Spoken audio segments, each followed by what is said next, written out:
Bismillahirrahmanirrahim. Assalamualaikum warahmatullahi wabarakatuh. Inilah kisah sahabat Nabi Khalid bin Walid, si pedang Allah. Khalid bin Walid adalah seorang panglima perang yang termasyhur dan ditakuti di medan tempur.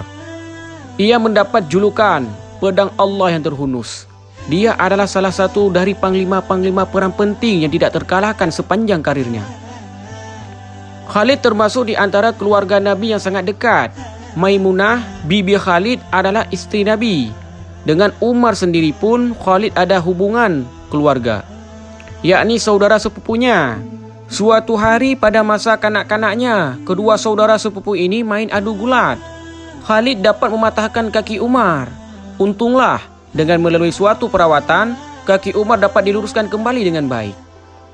Awalnya Khalid bin Walid adalah panglima perang kafir Quraisy yang terkenal dengan pasukan kafarnya. Pada saat perang Uhud, Khalid yang melihat celah kelemahan pasukan muslimin yang menjadi lemah setelah bernafsu mengambil rampasan perang dan turun dari bukit Uhud, langsung menghajar pasukan muslim pada saat itu. Namun justru setelah perang itu Khalid masuk Islam. Ayah Khalid, Walid bin Mughirah dari Bani Makhzum, adalah salah seorang pemimpin yang paling berkuasa di antara orang-orang Quraisy. Dia orang yang sangat kaya raya. Dia menghormati Ka'bah dengan perasaan yang sangat mendalam. Sekali 2 tahun dialah yang menyediakan kain penutup Ka'bah. Pada masa ibadah haji, dia memberikan makan dengan cuma-cuma bagi semua orang yang datang berkumpul di Mina. Suku Bani Makhzum mempunyai tugas-tugas penting. Jika terjadi peperangan, mereka lah yang mengurus gudang senjata dan tenaga tempur. Suku inilah yang mengumpulkan kuda, senjata bagi prajurit-prajurit. Tidak ada cabang suku Quraisy yang lain lebih dibanggakan seperti Bani Makhzum. Ketika diadakan kepungan maut terhadap orang-orang Islam di lembah Abu Talib, orang-orang Bani Makhzum lah yang pertama kali mengangkat suaranya menentang pengepungan itu.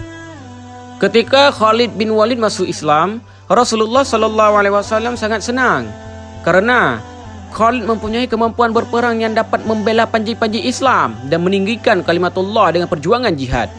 Dalam banyak kesempatan, Khalid diangkat menjadi panglima perang dan menunjukkan hasil kemenangan atas segala upaya jihadnya. Pada masa pemerintahan Abu Bakar, Khalid bin Walid ditunjuk menjadi panglima pasukan Islam sebanyak 46,000, menghadapi tentara Bayzium dengan jumlah pasukan 240,000. Dia sama sekali tidak gentar menghadapinya. Dia hanya khawatir tidak bisa mengendalikan hatinya karena pengangkatannya adalah peperangan yang dikenal dengan perang Yarmuk itu. Dalam perang Yarmuk, jumlah pasukan Islam tidak seimbang dengan pihak musuh yang berlipat-lipat ganda. Ditambah lagi, pasukan Islam yang dipimpin oleh Khalid tanpa persenjataan yang lengkap, tidak terlatih dan rendah mutunya.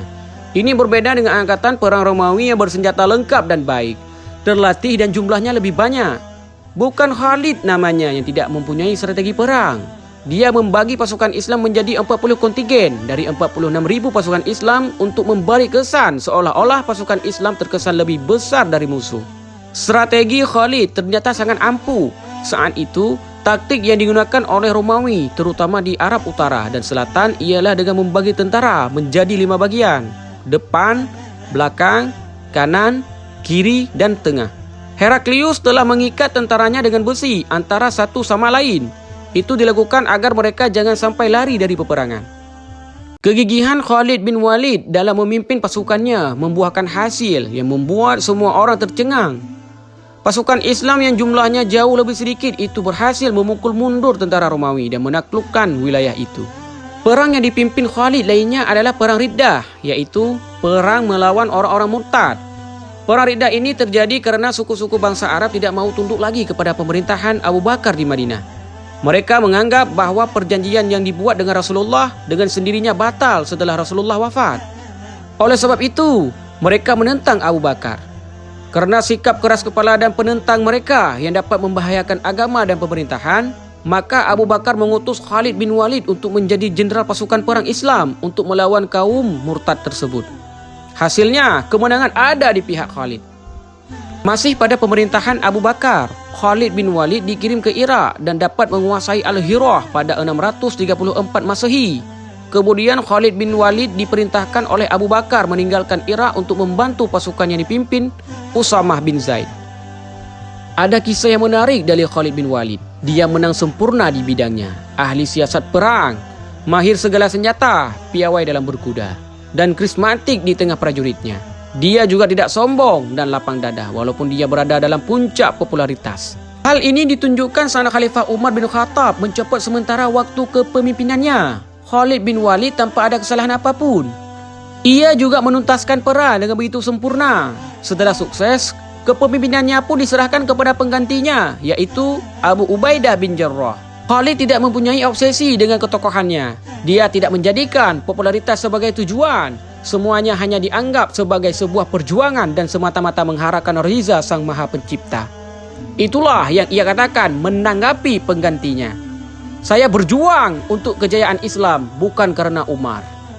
Jadi, dimanapun posisinya, selama masih bisa ikut berperang, stamina Khalid tetap prima. Itulah nilai ikhlas yang ingin dipegang seorang sahabat Rasulullah SAW seperti Khalid bin Walid.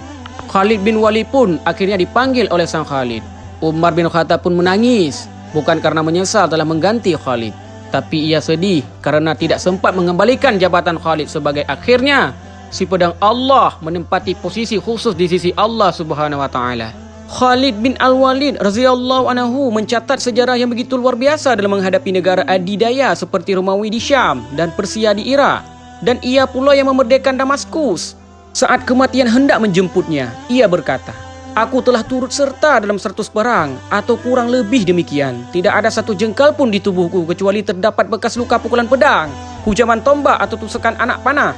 Namun lihatlah aku sekarang, akan wafat di atas tempat tidurku. Maka janganlah mata ini terpejam sebagaimana terpejamnya mata orang-orang penakut. Tidak ada satu amalan yang paling aku harapkan daripada La ilaha illallah, dan aku akan terus menjaga kalimat tersebut." Pada tanggal 18 Ramadan 21 Hijriah, Khalid bin Walid wafat. Umar bin Khattab sangat bersedih dengan kepergian sang pedang Allah. Setelah wafat, Khalid mendermakan senjata dan kuda tunggangannya untuk berjihad di jalan Allah Subhanahu wa taala. Semoga Allah meridaimu, wahai Khalid bin Walid. Inilah kisah singkat, yaitu kisah sahabat Nabi Khalid bin Walid, si pedang Allah. Semoga kisah ini bisa bermanfaat. Wallahu a'lam bishawab.